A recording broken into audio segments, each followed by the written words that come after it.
Hello students, मैं Vinay Kumar science की पाठशाला में आज लेकर आया हूँ आप लोग के लिए टॉपिक एटॉमिक स्ट्रक्चर, मतलब परमाणु संरचना। आज के इस क्लास में हम लोग डिटेल में जानेंगे कि परमाणु संरचना की खोज किस तरह से हुआ, क्या क्या थ्योरी अलग अलग वैज्ञानिकों ने दिया और फाइनली हम लोग अभी जो प्रेजेंट में है कौन सा थ्योरी यूज कर रहे हैं।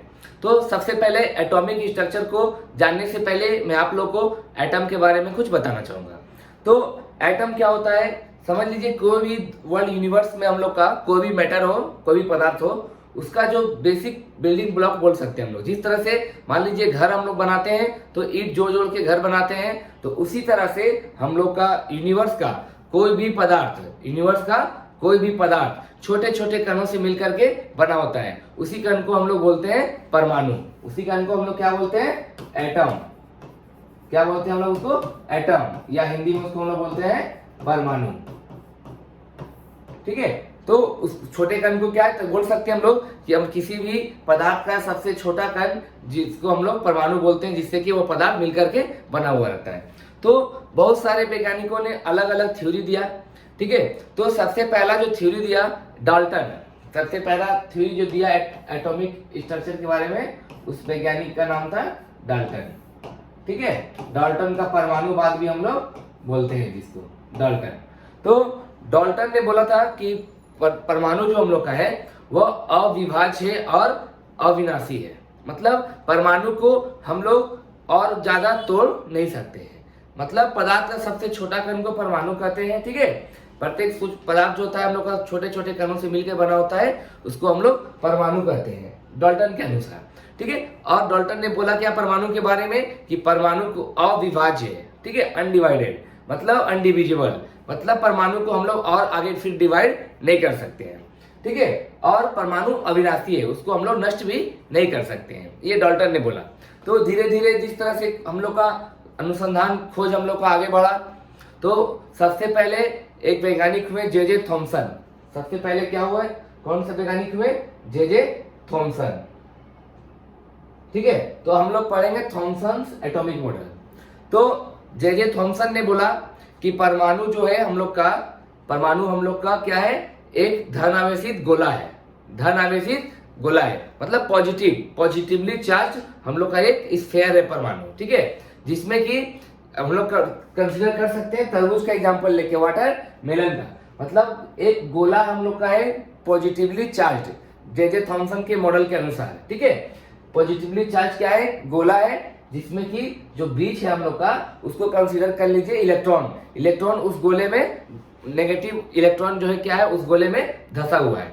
तो सबसे पहले तो कि जे थॉमसन का मॉडल आने के बाद हम लोग का जो डाल्टन का परमाणुवाद था वह फेल हो गया।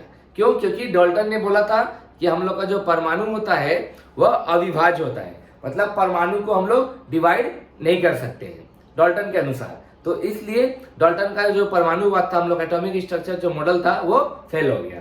अब हम लोग का थॉमसन ने क्या बोला मॉडल में कि परमाणु जो होता है एटम हम लोग का, वह एक पॉजिटिवली चार्ज धन आवेशित गोला है, गोला का तरह है, जिसमें कि इलेक्ट्रॉन नेगेटिवली चार्ज इलेक्ट्रॉन धसे हुए रहते हैं। कैसे, तो एग्जाम्पल के लिए हम लोग वाटरमेलन का ले सकते हैं। एग्जाम्पल के लिए हम लोग वाटरमेलन का, ये हम लोग का क्या है, वाटरमेलन का जो रेड वाला पार्ट है ये पॉजिटिवली चार्ज बोल सकते हैं, पॉजिटिवली चार्ज, ये रेड वाला पार्ट का वाटरमेलन को।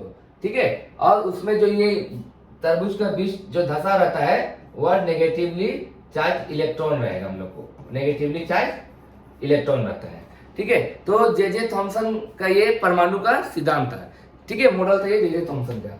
तो जे थॉमसन ने मॉडल तो दे दिया, ठीक है, जे थॉमसन ने। अब लेकिन इसमें इलेक्ट्रॉन के बारे में स्पेसिफिकली जानकारी हम लोग को नहीं दिया गया। तो इसके बाद जो हम लोग का वैज्ञानिक हुए वो हुए हम लोग का रदरफोर्ड।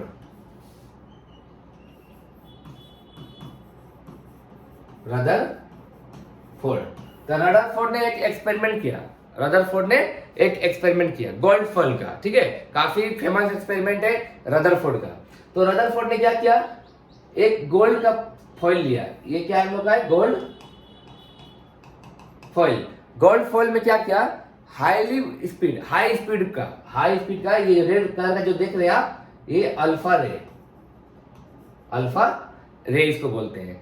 तो हाई स्पीड का अल्फा रे को टकराया, किससे? गोल्ड फॉइल में, ठीक है, अटैक किया। गोल्ड फॉइल में हाई स्पीड का जो अल्फा है वह अटैक किया।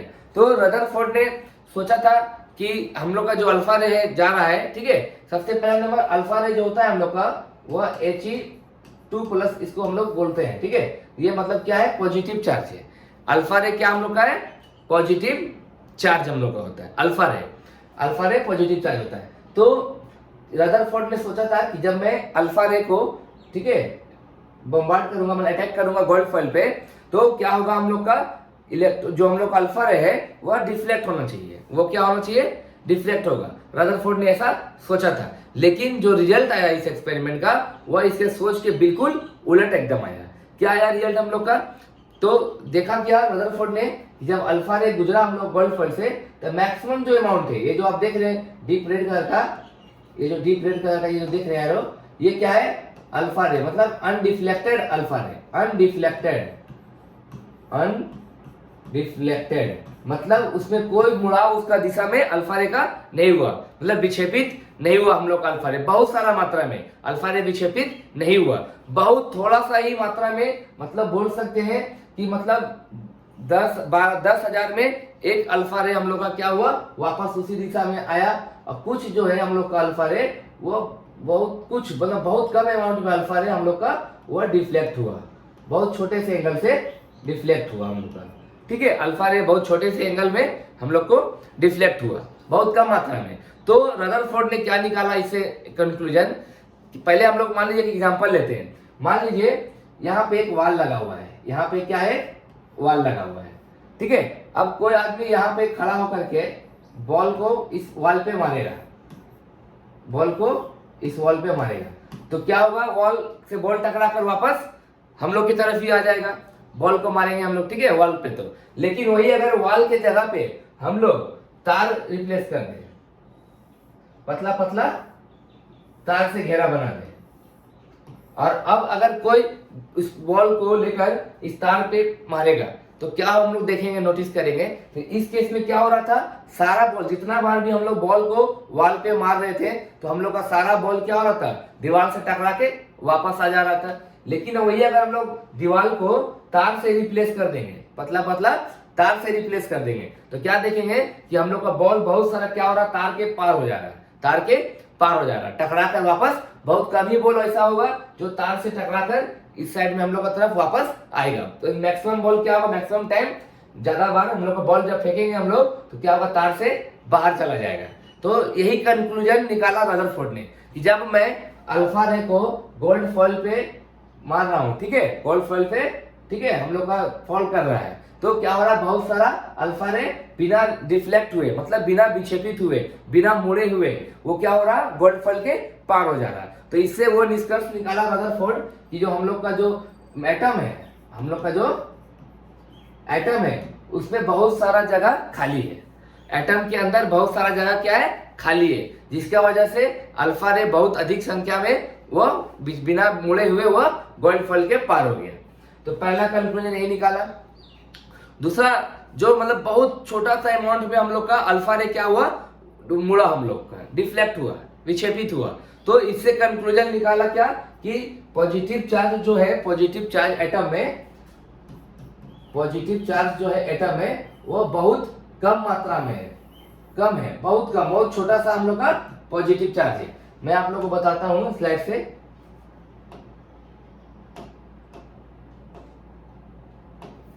ठीक है, पॉजिटिव चार्ज जो हम लोग का है बहुत कम मात्रा में है। रदरफोर्ड का मॉडल से ये निष्कर्ष निकल कर आया। ठीक है, तो ये हम लोग का रदरफोर्ड का जो एक्सपेरिमेंट था गोल्ड फॉइल का, उससे हम लोग को ये कंक्लूजन या निष्कर्ष निकलकर हम लोग को मिला। तो रदरफोर्ड तो मॉडल तो चलिए दे दिया कि एटम जो होता है हम लोग का, रदरफोर्ड का जो मॉडल इस तरह से देखने में लगता है। रदरफोर्ड क्या हम लोग का निष्कर्ष निकाला कि जो उसका सेंटर होता है उसको हम लोग पॉजिटिवली चार्ज न्यूक्लियस बोलेंगे। क्या बोलेंगे उसको हम लोग? Positively charge nucleus. मतलब जो हम लोग का जो एटम है उसका सेंटर में पॉजिटिव चार्ज है, जिसको नाम दिया गया क्या? न्यूक्लियस। तो रदरफोर्ड के एक्सपेरिमेंट से न्यूक्लियस, परमाणु का केंद्रक का खोज हुआ। ठीक है, और वो चार्ज कैसा होता है? पॉजिटिवली चार्ज होता है। न्यूक्लियस। ठीक है, तो यहाँ से हम लोग को प्रोटॉन के बारे में जानकारी मिली। क्या जानकारी मिली हम लोग को? प्रोटॉन के बारे में। मतलब न्यूक्लियस में क्या रहता है हम लोग को? प्रोटॉन रहता है, जिसका चार्ज क्या होगा हम लोग का? पॉजिटिव होगा। इसका चार्ज क्या होगा हम लोग का? पॉजिटिव होगा। रदरफोर्ड के मॉडल से ये बातें हम लोग को पता चली। और उन्होंने कहा कि जो इलेक्ट्रॉन है वह सर्कुलर पाथ में न्यूक्लियस के चारों ओर सर्कुलर पाथ में मूव कर रहा है। सर्कुलर पाथ में मूव कर रहा है। सर्कुलर पाथ में मूव कर रहा है कौन? तो इलेक्ट्रॉन। ठीक है, इलेक्ट्रॉन मूव कर रहा है।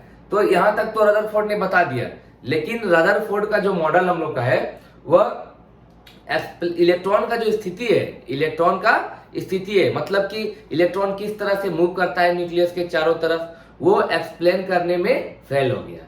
वह एक्सप्लेन करने में फेल हो गया रदरफोर्ड का मॉडल। क्यों? क्योंकि अगर कोई भी हम लोग का वस्तु, ठीक है, इलेक्ट्रॉन की जगह पर अगर कोई भी वस्तु रहे, अगर वो सर्कुलर पाथ में मूव कर रहा है तो वह एनर्जी को रिलीज करेगा। एनर्जी को क्या करेगा? रेडिएट करेगा। एनर्जी क्या करेगा? रेडिएट करेगा, एक्सेलरेशन होने की वजह से। तो इस वजह से क्या होना चाहिए कि धीरे धीरे इलेक्ट्रॉन अपना एनर्जी रेडिएट करके न्यूक्लियस मतलब केंद्रक से टकरा जाना चाहिए। केंद्रक से क्या होना चाहिए? टकरा जाना चाहिए। लेकिन परमाणु के केस में ऐसा नहीं होता है। परमाणु हम लोग का स्टेबल होता है। तो मतलब रदरफोर्ड का जो मॉडल था वह इलेक्ट्रॉन का जो मूवमेंट है, मूव किस तरह से मूव कर रहा है, किस तरह से डिस्ट्रीब्यूटेड होता है, वह एक्सप्लेन करने में फेल हो गया। तो उसके बाद एक वैज्ञानिक है बोर।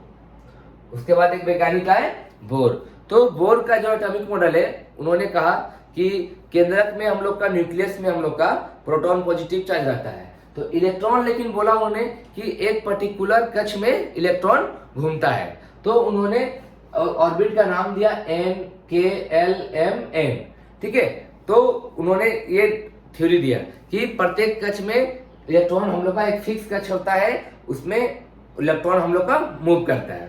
तो ये तो उन्होंने बता दिया। और उन्होंने बताया कि इलेक्ट्रॉन का जो डिस्ट्रीब्यूशन होता है वह किस तरह से होगा। तो उसके लिए उन्होंने एक फॉर्मूला दिया 2n²। उन्होंने इलेक्ट्रॉन का नंबर कितना होगा हर एक कक्ष में, वो दिया 2n²। ठीक है, n क्या है? यहाँ पे कक्ष का संख्या है। n क्या है? कक्ष। मान लीजिए k कक्ष रहा हम लोग को, तो क्या हो जाएगा? n बराबर यहाँ पे 1 हो जाएगा। l कक्ष रहा तो n बराबर 2 हो जाएगा। m कक्ष रहा तो n बराबर 3 हो जाएगा। n कक्ष रहा तो n बराबर 4 हो जाएगा। मतलब n क्या है? कक्ष का संख्या है। तो पहला कक्ष कौन सा होता है परमाणु का, इलेक्ट्रॉन का? k। पहला कक्ष कौन सा होता है? k होता है। दूसरा कक्ष l, तीसरा कक्ष m, चौथा कक्ष n। ठीक है, तो ये हम लोग का होता है। अब देखिए, मान लीजिए k कक्ष में हम लोग का कितना इलेक्ट्रॉन रहेगा, ये हम लोग को जानना है। तो क्या करेंगे हम लोग? यहाँ पे k कक्ष के लिए हम लोग इलेक्ट्रॉन को निकालेंगे। ठीक है, क्या हम लोग होता है? 2n²। 2n² फॉर्मूला होता है बोर के अनुसार। तो n का वैल्यू क्या होगा k के लिए? k के लिए पहला कक्ष के लिए क्या k क्या है? पहला कक्ष, तो उसके लिए n का वैल्यू 1 होगा। तो 2 × 1 का स्क्वायर, मतलब क्या निकला हम लोग को? 2 × 1 का स्क्वायर 1, मतलब 2 इलेक्ट्रॉन। पहला कक्ष में k कक्ष में कितना हो गया हम लोग का इलेक्ट्रॉन? k कक्ष में 2 इलेक्ट्रॉन रहेगा। ठीक है, उसी तरह से हम लोग l कक्ष में निकालेंगे। तो क्या हम लोग फॉर्मूला है? 2n² फॉर्मूला है। तो 2 × n का वैल्यू क्या हो जाएगा? l कक्ष में n का वैल्यू 2 हो जाएगा। l क्या हम लोग का है? दूसरा कक्ष है, तो n का वैल्यू क्या हो जाएगा हम लोग को? 2 हो जाएगा। तो क्या हम लोग यहाँ पे निकल कर आएगा? 2 का स्क्वायर, मतलब 2 का स्क्वायर कितना होता है? 4, और 4 को 2 से गुना करेंगे तो 8 इलेक्ट्रॉन। ये क्या निकल के आ गया हम लोग को? 8 इलेक्ट्रॉन। मतलब दूसरे कक्ष में हम लोग का इलेक्ट्रॉन कितना रह सकता है? मैक्सिमम 8 इलेक्ट्रॉन रह सकता है हम लोग। उसी तरह से हम लोग m कक्ष में निकालेंगे सेम फॉर्मूला में। तो 2n² फॉर्मूला होता है। तो 2 × n का वैल्यू m के लिए क्या हो जाएगा? m क्या है? तीसरा कक्ष हम लोग का है, तो l का वैल्यू क्या हो जाएगा? 3। ठीक है, तो लिखेंगे 3 का स्क्वायर। तो 3 का स्क्वायर कितना हुआ हम लोग का? 9, और 9 को 2 से मल्टीप्लाई करेंगे तो 18 इलेक्ट्रॉन। मतलब इस तरह से हम लोग किसी भी कक्ष में कितना इलेक्ट्रॉन रहेगा 2n² वाले फॉर्मूला से निकाल सकते हैं। तो ये हम लोग का बोर के एटॉमिक थ्योरी हुआ। अब मैं आप लोग को आता हूँ, दो इंपॉर्टेंट टॉपिक हम लोग का है, एटॉमिक नंबर और मास नंबर। एटॉमिक नंबर और मास नंबर क्या होता है मैं आप लोग को वो बताऊंगा। तो सबसे पहले हम लोग को पता होना चाहिए कि हम लोग का जो परमाणु होता है ये केंद्र है, ठीक है। इसमें हम लोग को प्रोटॉन रहता है और न्यूट्रॉन रहता है, प्रोटॉन और न्यूट्रॉन रहता है। परमाणु का केंद्र में क्या रहता है हम लोग को, प्रोटॉन और न्यूट्रॉन, ठीक है।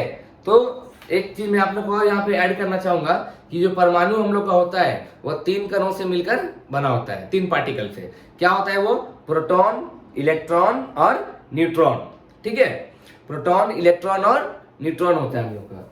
तो प्रोटॉन में कौन सा चार्ज होता है, पॉजिटिव, और न्यूट्रॉन हम लोग का न्यूट्रल रहता है, ठीक है, मतलब कोई चार्ज नहीं होता है। तो बोर ने एक चीज और कंक्लूड किया, हम लोग का रदरफोर्ड का मॉडल में ही पता चल गया था कि परमाणु हम लोग का उदासीन होता है, ठीक है, मतलब पॉजिटिव और नेगेटिव चार्ज दोनों बराबर होता है। मतलब प्रोटॉन का जो चार्ज होता है वही चार्ज इलेक्ट्रॉन का होता है, लेकिन दोनों का अपोजिट चार्ज होता है। प्रोटॉन पॉजिटिव तो इलेक्ट्रॉन नेगेटिव होता है, इसलिए हम लोग का जो परमाणु होता है वो न्यूट्रल होता है। तो जेम्स चैडविक एक वैज्ञानिक थे जिन्होंने न्यूट्रॉन का खोज किया, ठीक है। तो और उन्होंने ये भी बताया कि न्यूट्रॉन जो होता है हम लोग का कोई आवेश उस पर नहीं होता है, ठीक है, न्यूट्रल होता है। तो परमाणु के न्यूक्लियस में प्रोटॉन और हम लोग का रहता है न्यूट्रॉन, ठीक है। तो एक आता है एटॉमिक नंबर, एटॉमिक नंबर, इसको हम लोग कैपिटल जेड से भी डिनोट करते हैं, एटॉमिक नंबर। तो बोलता है कि किसी भी परमाणु का केंद्र में जो प्रोटॉन रहता है उसी को हम लोग बोलते हैं एटॉमिक नंबर, मतलब number of proton, number of proton in nucleus, ठीक है। मतलब परमाणु का केंद्र में जो प्रोटॉन रहेगा, जितना प्रोटॉन, वही उसका क्या कहलाएगा, एटॉमिक नंबर कहलाएगा, ठीक है। दूसरा एक आता है हम लोग का मास नंबर, दूसरा आता है मास नंबर। तो मास नंबर क्या होता है हम लोग का, कि मास नंबर जो केंद्र में जो प्रोटॉन और न्यूट्रॉन रहता है उसका हम लोग योगफल को, ठीक है, total number of proton plus total number of neutron, ठीक है, उसको हम लोग बोलते हैं मास नंबर। तो मास नंबर बराबर क्या लिख सकते हैं हम लोग, प्रोटॉन प्लस न्यूट्रॉन, ठीक है। तो एटॉमिक नंबर क्या होता है, परमाणु का जो प्रोटॉन होता है केंद्र में उसी को हम लोग बोलते हैं एटॉमिक नंबर। मान लीजिए प्रोटॉन हम लोग का 5 रहा तो उसका एटॉमिक नंबर क्या हो गया, 5, ठीक है। और अगर प्रोटॉन 2 रहा तो उसका एटॉमिक नंबर क्या हो गया, 2 हो गया। तो इसी को हम लोग बोलते हैं मास नंबर। जितना प्रोटॉन का नंबर रहेगा न्यूक्लियस में उसी को हम लोग बोलेंगे एटॉमिक नंबर, और जो हम लोग का प्रोटॉन प्लस न्यूट्रॉन, मतलब केंद्र में हम लोग का जो प्रोटॉन प्लस न्यूट्रॉन रहेगा उसको हम लोग बोलेंगे मास नंबर, ठीक है। यहां तक कोई डाउट नहीं होना चाहिए। सिंबल किस तरह से हम लोग लिखते हैं, मान लीजिए हम लोग का कोई एक एटम है, ये एक्स को हम लोग का एक एटम है, ठीक है। यहाँ पे लिखेंगे हम लोग ए और यहाँ पे बी लिखे सिंबल। तो ए जो होगा हम लोग का वो कहलाएगा एटॉमिक नंबर, ए क्या कहलाएगा, एटॉमिक नंबर कहलाएगा हम लोग का, ठीक है। और बी जो हम लोग का है वो कहलाएगा मास नंबर। बी क्या कहलाएगा हम लोग का, मास नंबर कहलाएगा हम लोग का बी। तो एटॉमिक नंबर और मास नंबर। एग्जाम्पल के लिए अगर हम लोग लिखते हैं H11, ये हम लोग का सिंबल है हाइड्रोजन का, ये हम लोग का सिंबल किस चीज का है, हाइड्रोजन का। तो यहाँ पे 1 है, मतलब कि इसका एटॉमिक नंबर क्या होगा, एटॉमिक नंबर भी हम लोग का 1 हो जाएगा, एटॉमिक नंबर क्या हो जाएगा 1, ठीक है। और यहाँ पे 1 है, ऊपर वाला भी हम लोग का 1 है, तो क्या हो जाएगा, मास नंबर हम लोग का क्या हो जाएगा, मास नंबर भी हम लोग का 1 हो जाएगा, ठीक है। तो हम लोग को पता है कि मास नंबर क्या होता है, number of proton plus number of neutron, ठीक है। तो यहाँ पे एटॉमिक नंबर 1 है और मास नंबर भी 1 है, मतलब एटॉमिक नंबर 1 है, मतलब कंफर्म है कि प्रोटॉन हम लोग का एक रहेगा, लेकिन मास नंबर भी 1 है, मतलब क्या कब हो सकता है ये, जब न्यूट्रॉन हम लोग का 0 हो। तो हाइड्रोजन, ये हम लोग का सिंबल है हाइड्रोजन एटम का। ये किस चीज का सिंबल हम लोग का है, हाइड्रोजन एटम का। तो हाइड्रोजन एटम में हम लोग का कोई न्यूट्रॉन नहीं होता है। तो ये काफी इंपॉर्टेंट क्वेश्चन है कि एक ऐसा एलिमेंट हम लोग का जिसमें कि कोई न्यूट्रॉन, जिसके एटम में कोई न्यूट्रॉन नहीं होता है, तो उसका आंसर होगा हम लोग को हाइड्रोजन। उसका आंसर क्या होगा हम लोग का, हाइड्रोजन। हाइड्रोजन के एटम के न्यूक्लियस में कोई भी हम लोग का न्यूट्रॉन नहीं होता है। अब मैं आप लोग को एक और एग्जांपल लेता हूं। मान लीजिए O816, ठीक है। तो 8 जो लिखा हुआ है ये क्या होता है, नीचे वाला इसका एटॉमिक नंबर, इसको हम लोग Z से लिखते हैं। तो एटॉमिक नंबर कितना हो गया, Z 8। और मास नंबर कितना हो गया हम लोग का, वो 16 हो गया, ठीक है। इसका मतलब क्या हो गया हम लोग को, कि अगर हम लोग का मास नंबर, मतलब प्रोटॉन का नंबर कितना है, प्रोटॉन हम लोग को 8 है, और न्यूट्रॉन कितना होगा 8, न्यूट्रॉन भी हम लोग का 8 होगा, तभी मास नंबर क्या होगा हम लोग को 16, क्योंकि मास नंबर क्या होता है, प्रोटॉन प्लस न्यूट्रॉन होता है। तो इस तरह से हम लोग एक सिंबल किसी भी हम लोग का एलिमेंट का दिया रहेगा, उससे हम लोग उसका एटॉमिक नंबर और मास नंबर बता सकते हैं उसके सिंबल को देख करके, ठीक है। अब मैं आप लोग को बताना चाहूंगा कि इलेक्ट्रॉन, जो बोर का जो थ्योरी था हम लोग का 2n² वाला, उसका एटॉमिक स्ट्रक्चर किस तरह से हम लोग डिस्ट्रीब्यूट करेंगे। तो मान लीजिए यहाँ पे आप लोग को दिया गया है O8 ऊपर में दिया है 16, ठीक है। इसका एटॉमिक स्ट्रक्चर पूछा गया है, एटॉमिक स्ट्रक्चर, एटॉमिक स्ट्रक्चर आपसे पूछा गया है। तो कैसे निकालेंगे, तो सबसे पहले हम लोग को इलेक्ट्रॉन का संख्या पता होना चाहिए, ठीक है। तो हम लोग को पता है कि किसी भी एटम में जितना हम लोग को प्रोटॉन होता है उतना ही अमाउंट में इलेक्ट्रॉन होता है। तो यहाँ पे एटॉमिक नंबर 8 दिया है, मतलब प्रोटॉन कितना हम लोग का है 8, और इलेक्ट्रॉन भी कितना हम लोग का है 8 हम लोग का दिया हुआ है, हो जाएगा, ठीक है। तो हम लोग इसको सजाएंगे, ये हम लोग का केंद्र हो गया परमाणु का, ठीक है। के कक्ष, पहला कक्ष क्या होगा, के कक्ष। तो हम लोग इसको लिखेंगे, डिस्ट्रीब्यूशन को लिखेंगे 2,6, मतलब के कक्ष में कितना हो गया 2 इलेक्ट्रॉन, और एल कक्ष में 6 इलेक्ट्रॉन, ठीक है। तो के कक्ष में क्या लिखेंगे, क्या कितना इलेक्ट्रॉन देंगे हम लोग 2 इलेक्ट्रॉन, ठीक है। और एल कक्ष में कितना इलेक्ट्रॉन लिखेंगे, देंगे हम लोग 6 इलेक्ट्रॉन, 2 3 4 5 और ये 6, ये छठा इलेक्ट्रॉन हो गया। इस तरह से हम लोग का 6 इलेक्ट्रॉन, ये ऑक्सीजन का परमाणु का एटॉमिक स्ट्रक्चर हो गया। अब अगर मान लीजिए हम लोग करेंगे, मान लीजिए हम लोग सोडियम का करें, मान लीजिए हम लोग क्या करें, हम लोग किसका निकाले, हम लोग सोडियम का,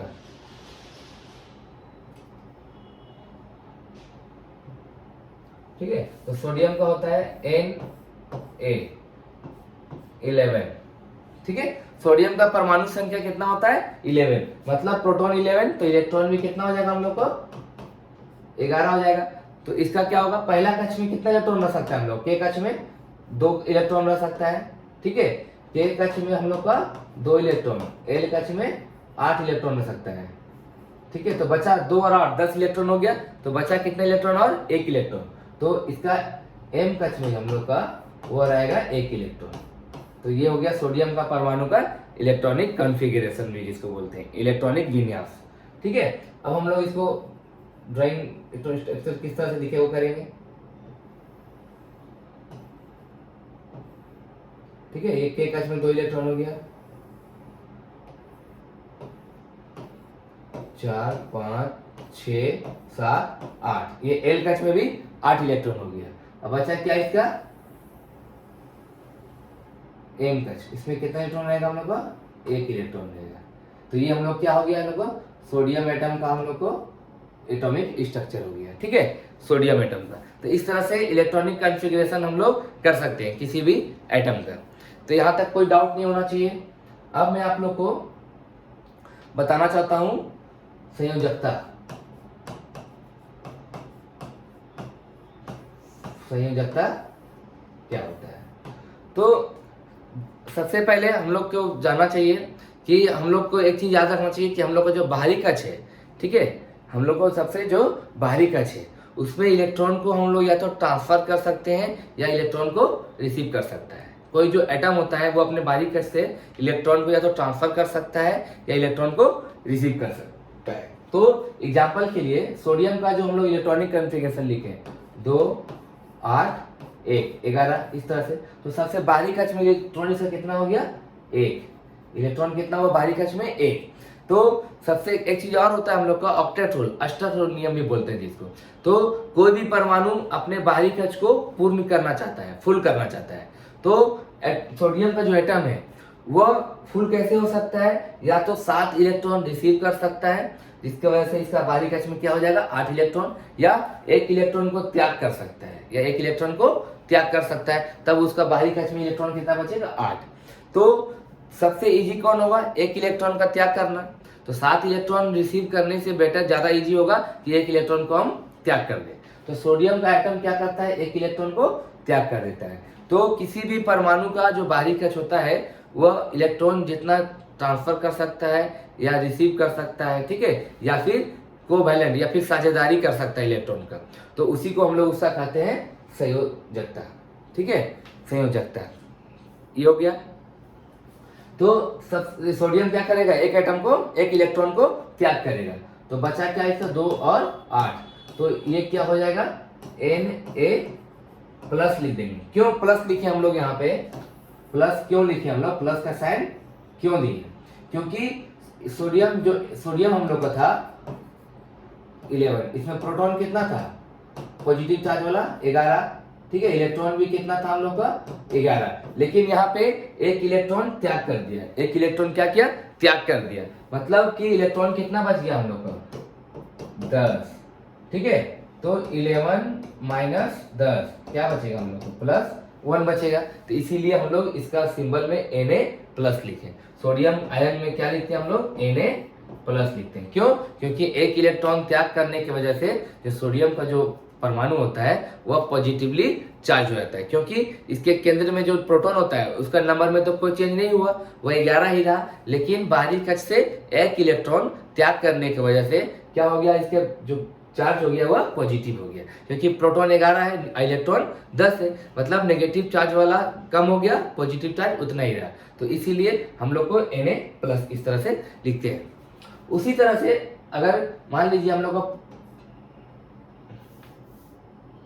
सल्फर है, इसका होता है 16 होता है, सल्फर का क्या होता है एटॉमिक नंबर 16 होता है, तो 16 मतलब इसका कॉन्फ़िगरेशन किस तरह से लिख सकते हैं हम लोग 2 8 10 और 6, ठीक है, 2 8 और 6, ये हम लोग ये सल्फर का लिख सकते हैं। तो बाहरी कक्ष में कितना इलेक्ट्रॉन है 6, या इसको पूरा होने के लिए या तो 2 रिसीव करेगा या 6 ट्रांसफर करेगा, तो इसको ज्यादा इजी रहेगा कि 2 रिसीव कर ले, इसके लिए ज्यादा इजी क्या रहेगा 2 रिसीव कर ले, तो 2 8 और 8 अगर हो जाएगा ये, तो क्या हम लोग को लिखेंगे S2-,